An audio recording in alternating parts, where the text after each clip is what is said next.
Bonjour cher public, bonjour chers internautes, étudiants et professionnels.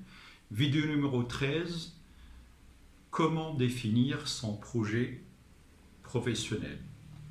Définir le projet professionnel qui représente la deuxième étape de la construction du projet professionnel est une étape importante. Pourquoi? Parce que c'est l'occasion de croiser le regard entre les différents éléments que vous avez recueillis sur vous-même, sur l'environnement du travail et sur le secteur d'activité, sur les entreprises et éventuellement sur la culture d'entreprise et in fine, sur l'équipe dirigeante de l'entreprise et la philosophie du travail dans l'entreprise. Voici quelques exemples de questions pour affiner le travail qui a été déjà amorcé dans la première phase. Lesquelles de mes expériences peuvent intéresser les professionnels? Ces expériences m'ont-elles plu? C'est-à-dire, est-ce qu'elles correspondaient parfaitement à mes attentes? Quelles compétences ai-je développées grâce à ces expériences en termes de savoir-faire, savoir-être et savoir-faire-faire? Quel bilan humain puis-je en tirer? Quels ont été mes points forts et quels ont été mes points faibles? Que des questions. Encore faut-il savoir à qui les adresser, choisir le bon timing et éventuellement identifier la bonne opportunité pour pouvoir exploiter ces différentes questions. Naturellement, cette étape d'introspection vous permettra d'apporter beaucoup d'éclairage et de disposer de plus de visibilité par rapport au projet professionnel, par rapport à votre prochaine carrière et par rapport à votre métier que vous cherchez donc à entreprendre ou à exercer dans l'entreprise. Interrogez sa famille, les personnes de votre entourage personnel, ses amis, sur votre profil personnel.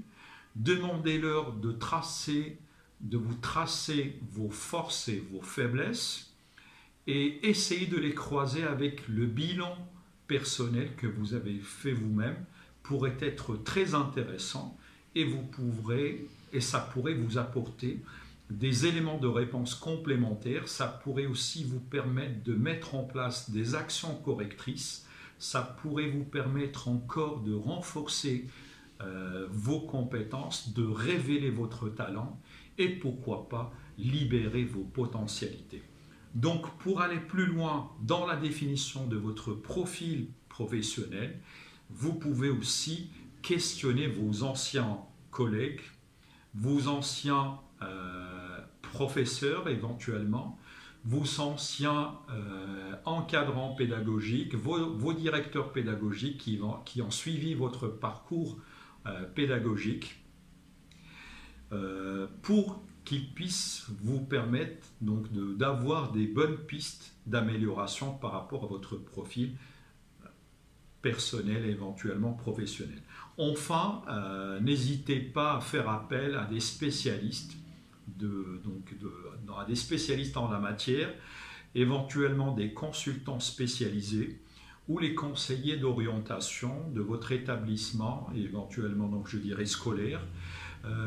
Vous pouvez avoir ou faire appel à des personnes très expérimentées qui peut-être sont aujourd'hui dans l'âge de la retraite, qui ont déjà eu une expérience lourde par rapport à certains secteurs d'activité, par rapport à certaines entreprises.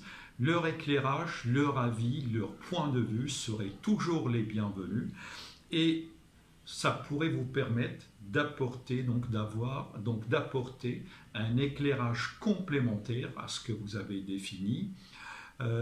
Certaines études stratégiques définissent le profil de métier qui peuvent être lancés par rapport à certaines activités, pourraient être des éléments clés pour croiser le regard entre vos potentialités et éventuellement les opportunités que vont présenter ces secteurs porteurs en termes de recrutement ou en termes de création d'emplois.